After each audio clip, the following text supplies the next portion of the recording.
فأنا ناصح لإخواني بالصدع بالحق تبيض وجوههم. السكوت في مسألة الحزبية يضرها، فاصدع بما تؤمر وأعرض عن المشركين. سلامي على دماج ورجالها والشيخ يحيى ودار العلم يا سعد بانيها.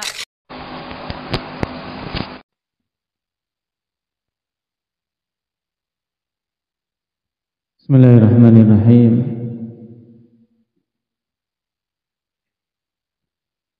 الحمد لله حمدا كثيرا طيبا مباركا فيه كما يحب ربنا ويرضى. أشهد أن لا إله إلا الله وحده لا شريك له،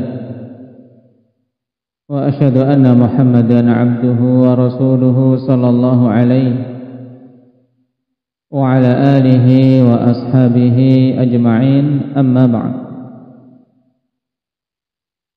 Ikhwanil kiram rahimani wa rahimakumullah. Pada pertemuan yang lalu kita telah selesai dari pembahasan Ihya'ul Mawad terkait masalah hukum secara syar'i bagaimana seseorang yang membuka lahan yang tidak berpemilik. Apabila seseorang berada di suatu tempat yang tanah tersebut tidak ada pemiliknya, maka siapa saja yang menghidupkan dengan mengolah lahan tadi, menebang pohonnya, membersihkan dari rumput-rumputnya, mengalirkan air, sehingga bisa diolah, maka dia berhak dengan tanah tersebut. Dan telah kita berikan tanbih bahwasanya hal ini pada masa sekarang sulit untuk didapati tanah yang keadaannya seperti itu.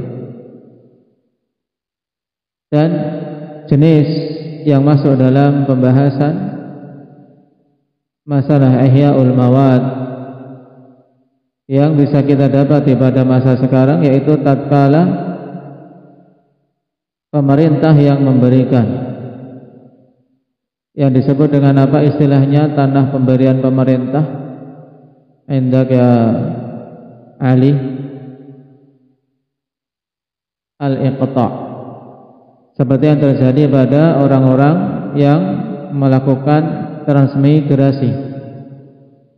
Ketika mereka transmigrasi ke tanah di luar Jawa misalnya, diberi oleh pemerintah, ini sebidang tanah diolah, ini iqta', pemberian dari pemerintah kepada tanah yang masih liar, tanah yang belum bisa diolah, kemudian mereka mengolahnya. Ini secara syar'i menjadi miliknya. Baik, sekarang kita masuk pada bab baru, yaitu babul ja'alah wal ijarah. Bab tentang ja'alah dan ijarah. Yang bab ini dari sisi penerapannya dalam muamalah sehari-hari lebih banyak daripada pembahasan sebelumnya, Pak. Nah, dalam kehidupan kita ketika bermuamalah, permasalahan ja'alah dan ijarah sering kita dapati. Lalu apa yang dimaksud dengan ja'alah dan apa yang dimaksud dengan ijarah? Al-ja'alah ma yuj'alu 'alal 'amal, yang dikatakan oleh Imam As-Sa'di di sini, bedanya antara ja'alah dan ijarah. Kalau ja'alah itu suatu upah yang diberikan atas suatu pekerjaan yang tidak jelas, sedangkan ijarah adalah upah yang diberikan atas suatu pekerjaan yang jelas atau atas suatu kemanfaatan yang diambil dari suatu barang. Perhatikan ungkapan Imam As-Sa'di rahimahullah, wa huma ja'lu malin ma'lumin liman ya'malu lahu 'amalan ma'luman aw majhulan fil ja'alah, wa ma'luman fil ijarah aw 'ala manfa'atin fil dhimmah. Baik. Ya, dimaksud dengan ja'ala dan ijarah yang kedua-duanya dalam istilah kita ikhwan upah. Bahasanya apa? Upah. Nah, atas suatu pekerjaan. Cuman dikatakan di sini oleh Imam As-Sa'di bahwasanya keduanya adalah memberikan suatu harta bayaran yang jelas bagi orang yang melakukan suatu pekerjaan untuknya, yang jelas atau yang apa? Yang tidak jelas pekerjaannya. Loh, kok bisa ada pekerjaan yang tidak jelas? Seperti misalnya sayembara. Pekerjaannya kan jelas. Siapa yang menemukan kukuku, saya beri upah 100.000. Ini namanya apa? Ja'alah. Nah, karena orang-orangnya kan tidak jelas siapa yang nanti dapat. Beda dengan kita gaji, kita panggil si A, nah kamu kerjakan pekerjaan ini, nah bikin sumur misalnya, buatkan sumur untukku, nanti upahnya sekian-sekian. Ini namanya apa? Ijarah. Baik. Nah, untuk ijarah mesti pada suatu pekerjaan yang jelas dan yang dipekerjakan juga jelas. Sedangkan untuk ja'alah bisa pada perkataan yang jelas, bisa pada pekerjaan yang tidak jelas. Faman fa'ala ma ju'ila alaihi fihi ma istahaqqa al-'iwadha wa illa fala. Illa idza ta'adzara al-'amalu fil ijarah fa innahu yataqassatul 'iwad. Kata beliau, siapa saja melakukan pekerjaan yang telah ditetapkan untuknya, baik pada akad ja'alah ataupun akad ijarah, maka dia pantas untuk mendapatkan bayarannya. Jika tidak, ya tidak dapat. Contohnya tadi misalnya, ketika dikatakan siapa yang bisa menemukan cincinku yang jatuh, aku kasih uang 100.000. Kemudian orang ini seharian muter-muter dari ujung jalan sampai ujung jalan, seharian penuh kerja nyari cincin, tidak dapat. Pantas tidak dapat gaji walaupun 5.000, Abdurrahman? Hah? Digaji 5.000? Hah? Dia tidak berhak mendapatkan apa-apa. Kenapa? Karena akadnya ja'alah. Pokoknya yang dapat cincin baru dikasih upah. Kalau dia nggak dapat, walaupun kerja seharian, dia nyari seharian, ya dia nyari seharian, tapi nggak dapat, dia nggak dapat. Ini ja'al. Adapun ijarah, illa idza ta'adzara al-amal fil ijarah, kecuali apabila pekerjaan tersebut tidak memungkinkan baginya. Dia sudah berusaha bekerja tapi tidak bisa menyelesaikan. Maka kalau ijarah, fa innahu yataqassatul 'iwad, maka lihat berapa persen pekerjaan yang sudah dilakukan. Ini kalau ijarah. Tidak jadi apa yang diperintahkan, bekerja tapi belum jadi. Misalnya seorang pekerja harian, tukang kerja harian, tapi qadarullah baru zuhur ada uzur karena dipanggil keluarganya sakit untuk mengantarkan ke rumah sakit misalnya. Akhirnya dia tidak menyelesaikan pekerjaan yang dia disewa untuknya. Maka yang seperti ini bukan berarti kemudian kerja setengah hari gugur tidak diberi gaji, tidak. Tapi kerja setengah hari ini dinilai berapa persen dari keseluruhan pekerjaan. Kalau misalnya ini 2/3, ya dikasih gaji 2/3. Kalau itu baru setengah, maka digaji setengahnya. Ini maksud yataqassatul 'iwad.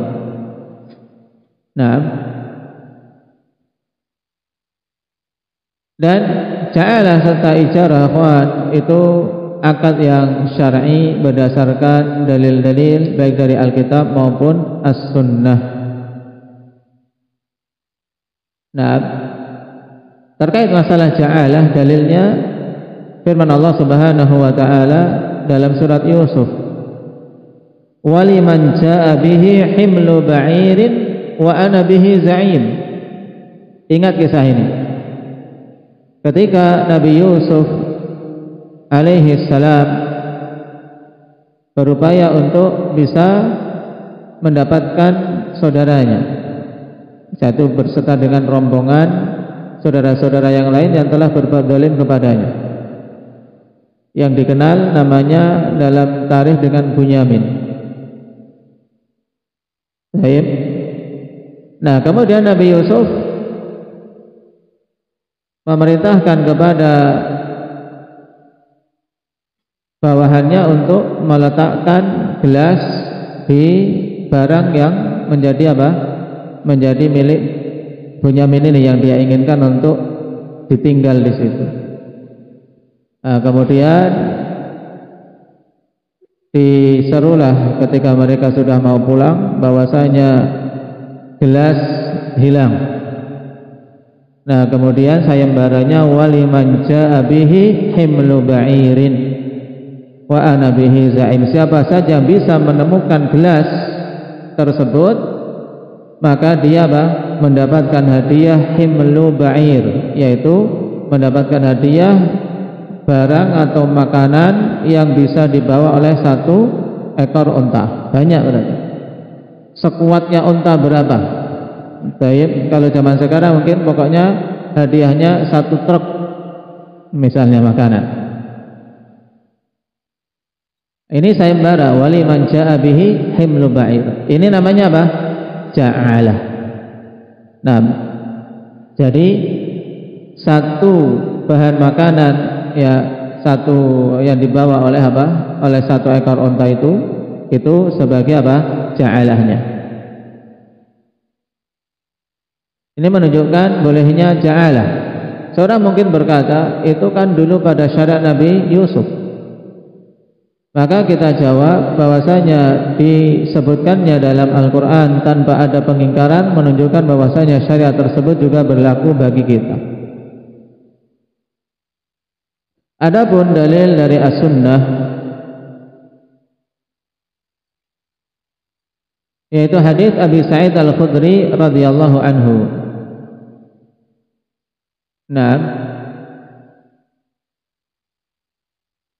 berkaitan dengan para sahabat Rasulullah sallallahu alaihi wasallam yang melakukan safar,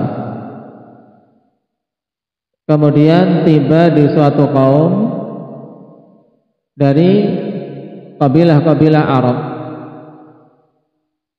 Nah, tiba di kaum tersebut ternyata tidak ada yang mau menjamu. Nah, tidak ada yang mau menjamu, dan ini musafir, datang jauh para sahabat Nabi sallallahu alaihi wasallam. Maka qadarallahu ma syaa fa'al, ketika itu pemimpin dari kampung, penduduk kampung tersebut disengat oleh binatang berbisa.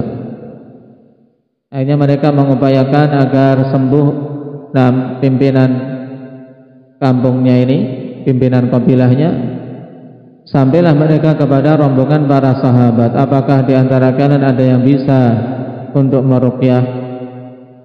Maka kemudian Abu Sa'id radhiyallahu anhu menyatakan iya. Nah, baik. Tapi mereka bikin syarat, walakin wallahi laqad istadafnakum falam tudayyifuna. Fama ana birakin lakum hatta taj'alu lana ju'lan. Ya, demi Allah kami akan meruqyah, tapi kalian kan ketika kami mau bertamu tidak mau menerima kami dan tidak mau menjamu. Maka saya tidak akan meruqyah untuk kalian sampai kalian memberikan kepada kami suatu upah. Musafir butuh makan. Akhirnya fasalahuhum ala qati'in minal ghanam. Maka kemudian disepakati untuk apa? Untuk diberi upah beberapa kambing. Maka akhirnya Abu Sa'id Al-Khudri radhiyallahu anhu beserta para sahabat menunaikan apa yang diminta. Mereka pun meruqyah, dan kemungkinan besar yang meruqyah adalah Abu Sa'id Al-Khudri radhiyallahu anhu dengan membacakan surat Al-Fatihah dan sembuh dengan izin Allah Subhanahu wa taala, maka mereka pun diberikan apa? Diberikan kambing sebagaimana yang telah disepakati di awal. Nah, ini menunjukkan bahwasanya ja'alah perkara yang masyru' berdasarkan dalil dari as-sunnah. Baik.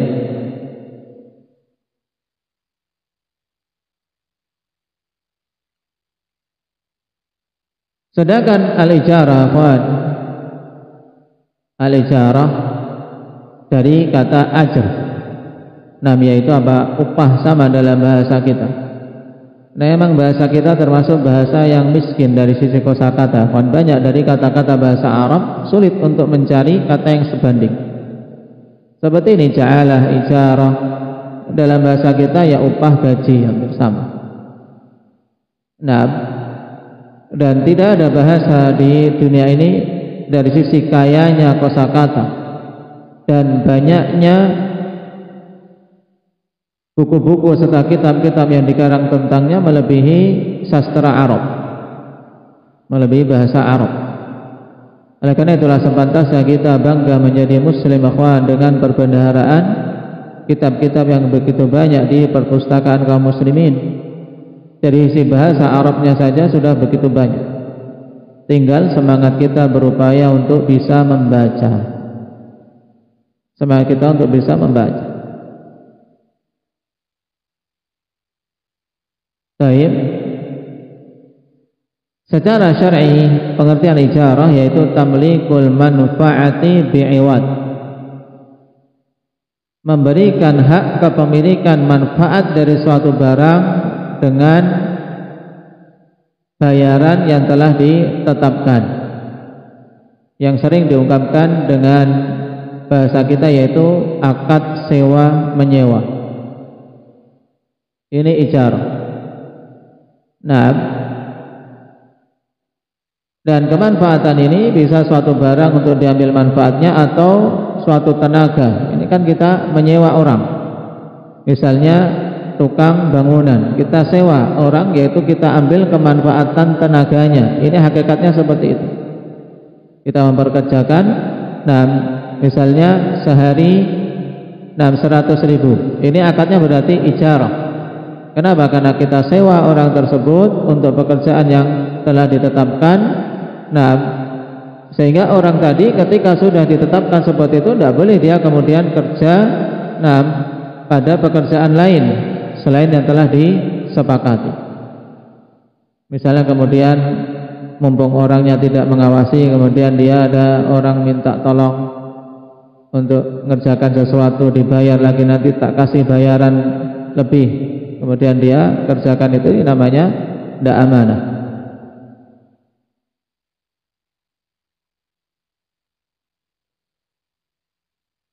Dan hukum ijarah ini diperbolehkan baik berdasarkan Alkitab dan Sunnah maupun ijma'.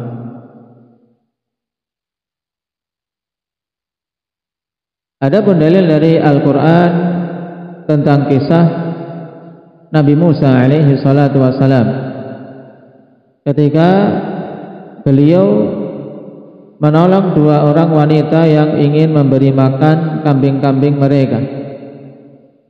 Nah, setelah menolongnya, kemudian Nabi Musa meninggalkannya dan berdoa kepada Allah Subhanahu wa taala,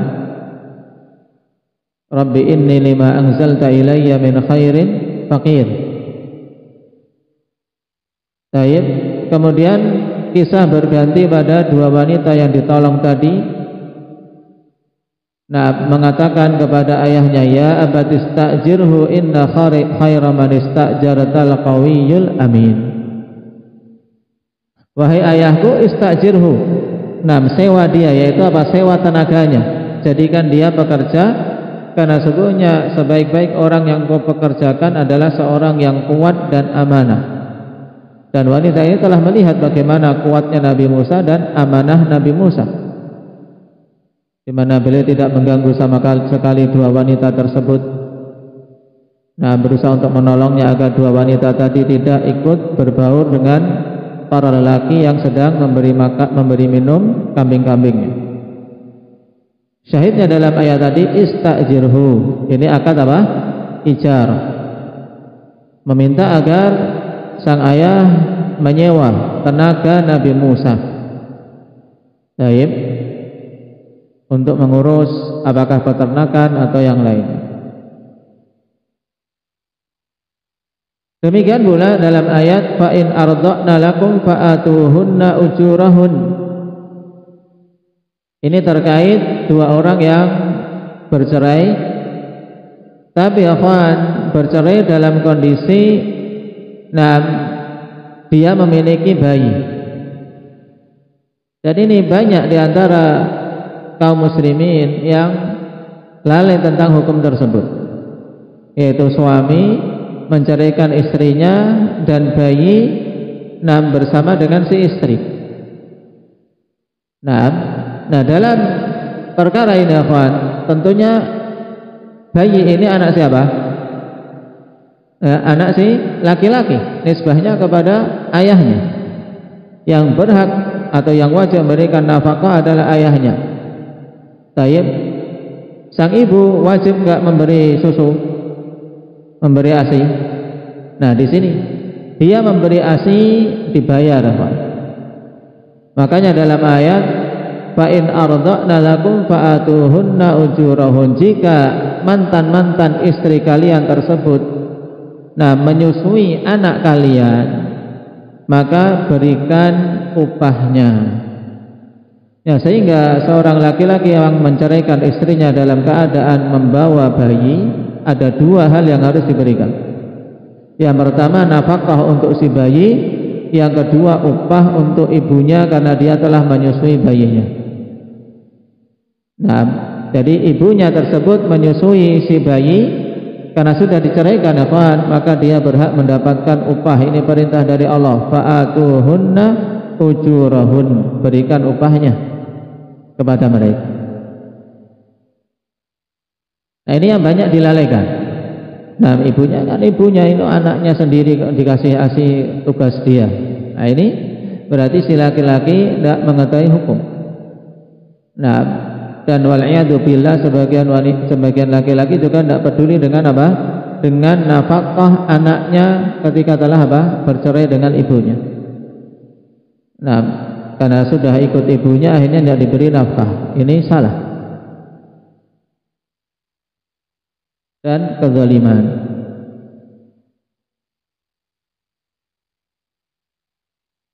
Ada pun dalil dari as-sunnah Rasulullah sallallahu alaihi wasallam bersabda dalam hadits Abi Hurairah yang dikeluarkan oleh Imam Bukhari, qala Allah Ta'ala thalathatun ana khasmuhum yaumal qiyamah, rajulun aqtabi thumma ghadar, wa rajulun ba'a hurran fa'akala thamanah, wa rajulun istajara ajiran fastawfa minhu wa lam yu'ti ajrah. Ini yang menjadi inti, yaitu di antara golongan yang Rasulullah di antara golongan yang Allah akan menjadi musuhnya pada hari kiamat. Orang kalau dimusuhi Allah bagaimana kira-kira? Tidak akan selamat. Allah mengatakan ana khasmuhum yaumal qiyamah, aku akan menjadi lawannya, menjadi musuhnya pada hari kiamat. Di antaranya ini, yaitu seseorang yang mempekerjakan pekerja, kemudian sudah disempurnakan pekerjaannya tapi tidak diberi upahnya. Nah, tidak diberi upahnya, berbuat zalim, nyewa orang untuk bekerja, setelah diselesaikan pekerjaan upahnya ditunda-tunda, tidak diberi, tidak digaji. Maka ini termasuk orang yang akan dimusuhi oleh Allah Subhanahu wa Ta'ala. Dan ijarah termasuk akad lazim ataukah akad jaiz? Ditegaskan oleh Syekh Ibnu Utsaimin rahimahullahu taala bahwasanya ijarah aqdun lazim. Ijarah itu suatu akad yang lazim. Nah,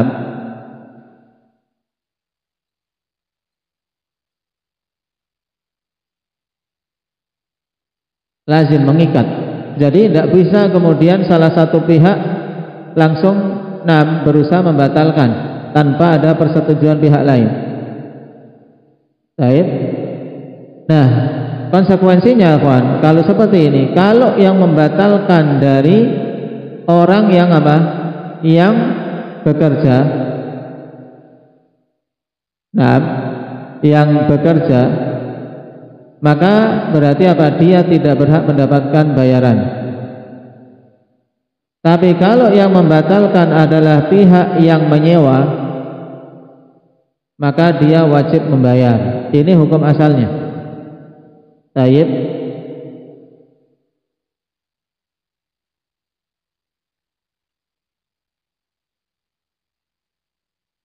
Oleh karena itulah seperti misalnya kawan, seorang sudah biasa ini misalnya nyewa kamar misalnya. Ini paling mudah yang jelas seperti ini. Seorang menyewa kamar di hotel. Nah, kemudian yang membatalkan yang menyewa, maka tetap wajib apa? Membayar kalau sudah disepakat. Baik. Tapi kalau kemudian yang disewa yang membatalkan, maka dia tidak berhak untuk mendapatkan bayaran. Ya, misalnya ternyata kamarnya sudah tidak bisa dipakai, atau disuruh pindah karena ada perbaikan ini dan itu, maka dia tidak berhak mendapatkan bayaran. Ini dari sisi hukum asal dalam masalah akad ijarah. Cuman biasanya dalam kondisi seperti ini paling bagusnya untuk menghilangkan persengketaan untuk ditempuh jalur islah, jalur damai misalnya.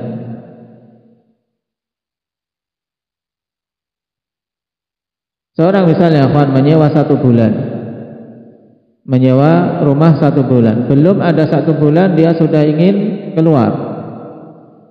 Maka ketika akad pertama dia menyewa 1 bulan, maka apa? Keluar setengah bulan tetap wajib membayar berapa? Wajib membayar 1 bulan. Kenapa? Karena yang membatalkan adalah apa? Pihak yang menyewa.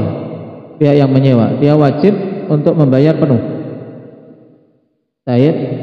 Adapun kalau yang membatalkan adalah pihak yang menyewakan. Baik. Karena ini akad lazim. Akad lazim pada asalnya sebenarnya tidak boleh.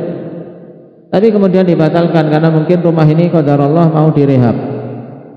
Rumah ini mau direhab atau ada keluarga yang datang kemudian minta izin tolong untuk tidak jadi atau dibatalkan akad sewa menyewanya. Maka dalam kondisi seperti ini berarti apa? Tidak berhak untuk pihak yang menyewakan mendapatkan apa? Mendapatkan pembayaran. Paham? Ini tentang akad ijarah. Baik. Yang akadnya masuk dalam kategori akad lazim, akad yang mengikat kedua belah pihak.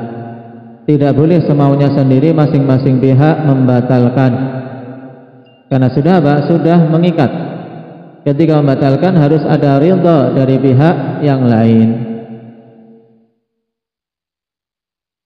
Dari sini pula kita ketahui akhwan bahwasanya akad ja'alah lebih luas cakupannya dari sekedar akad ijarah. Karena akad ijarah itu harus diketahui. Harus diketahui gajinya, kemanfaatan yang diambil apa. Makanya dalam akad ijarah ada 4 syarat yang harus terpenuhi. Dikatakan oleh Imam As-Sa'di rahimahullah ta'ala,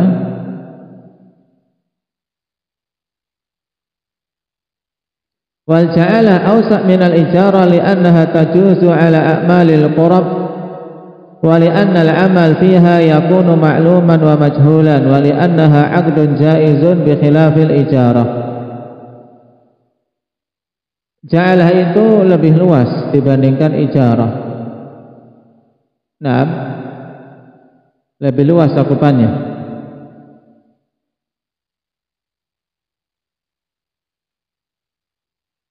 Baik. Kenapa? Li'annaha tajuzu ala a'malil qurab, karena ja'alah itu diperbolehkan pada amalan-amalan yang merupakan bentuk peribadatan kepada Allah Subhanahu wa taala.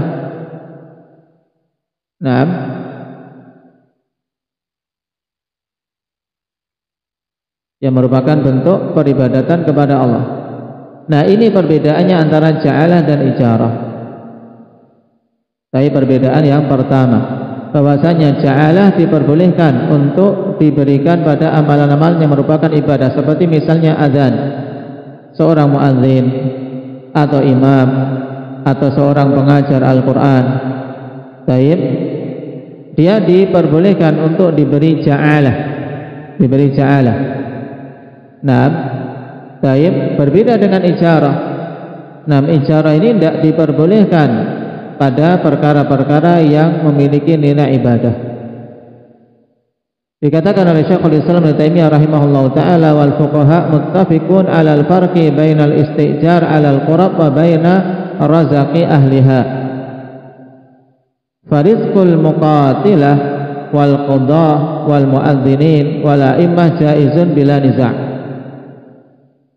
Para fuqaha bersepakat bahwasanya berbeda antara istijar, yaitu mempekerjakan pada amalan-amalan ibadah, dengan apa? Memberikan santunan atau memberikan ja'alah tadi, memberikan pemberian kepada orang yang melakukannya, seperti para mujahidin, para hakim, para muadzin, para imam. Ini boleh, tak ada khilaf. Adapun kalau disebut itu sebagai suatu pekerjaan dengan sebutan ijarah, maka ini tidak diperbolehkan. Menurut mayoritas para ulama. Di antara yang tegas dalam masalah ini Abu Hanifah dan Syafi'i.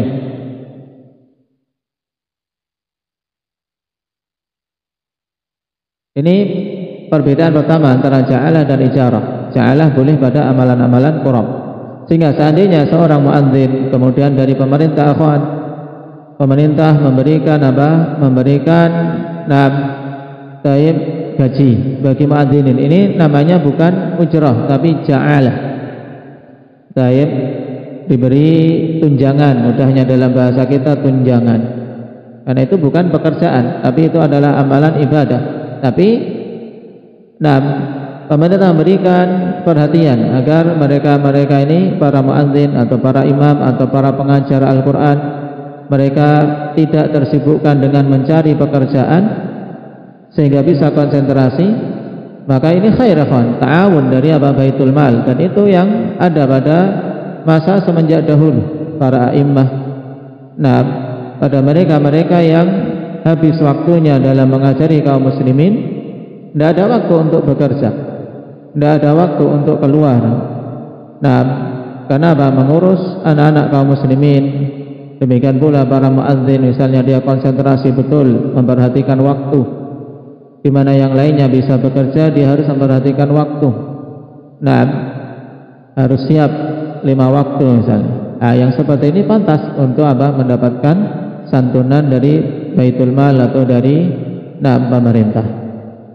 Ini namanya ketika mereka mendapatkan yang seperti itu, walaupun jelas berapa setiap bulannya diberi misalnya, ini namanya ja'alah.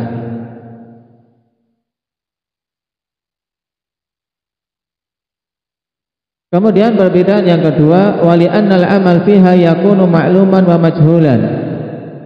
Perbedaan yang kedua pada ja'alah, amalan pekerjaan pada ja'alah itu bisa sesuatu yang diketahui, bisa yang tidak diketahui, kawan. Sehingga ketidaktahuan apa yang dikerjakan dan berapa waktu yang dibutuhkan ini tidak bermandarat pada masalah ja'alah, berbeda dengan ijarah. Kalau ijarah harus jelas. Karena ijarah ada 4 syarat, akhwan.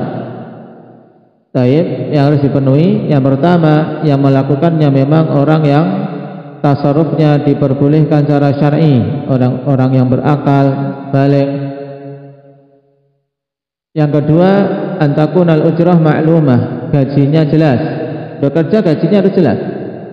Yang ketiga, antakuna manfaatul ain mubahah, kemanfaatan benda itu sesuatu yang mubah.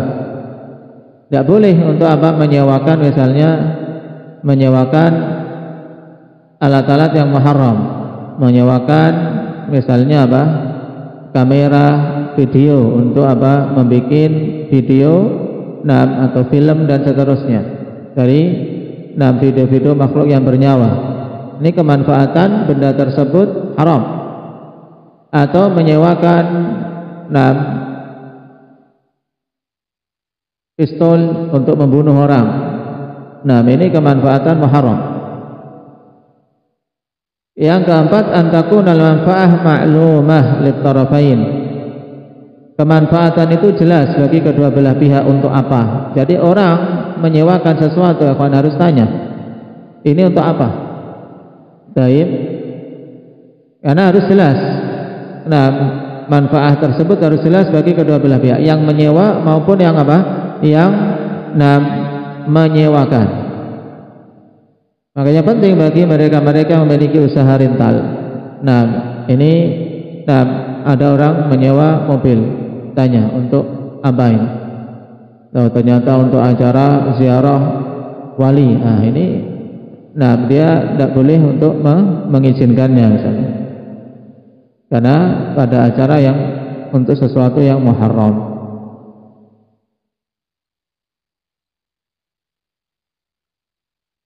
Ini untuk ijarah. Adapun ja'ala, maka dia lebih luas dari itu. Boleh pekerjaannya tidak diketahui apa, bayarannya juga tidak diketahui berapa. Kenapa? Li'annaha 'aqdun jaiz, karena ijarah itu masuk, karena ja'alah itu maksudnya dalam akad yang jaiz. Jadi boleh masing-masing, yang tadi misalnya kayak yang mencari cincin tadi, dia sudah nyari 1 jam, setelah itu langsung pergi, sudah nggak dapat kayaknya, nggak ada di sini, langsung pergi pulang, nggak ikut sayembara. Boleh tidak? Boleh. Dia tidak perlu izin. Tidak perlu kemudian saya tidak ikut, tidak perlu. Dia langsung membatalkan sendiri, boleh-boleh saja, tanpa dipersetujui oleh pihak yang mengadakan sayembara tadi.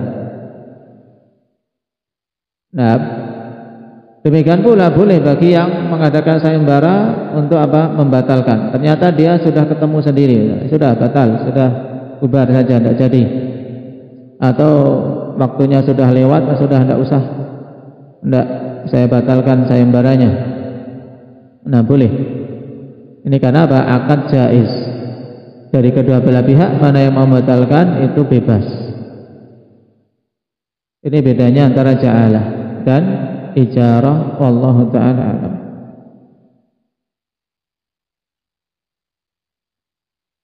Man hafizal hadis wal yaqra.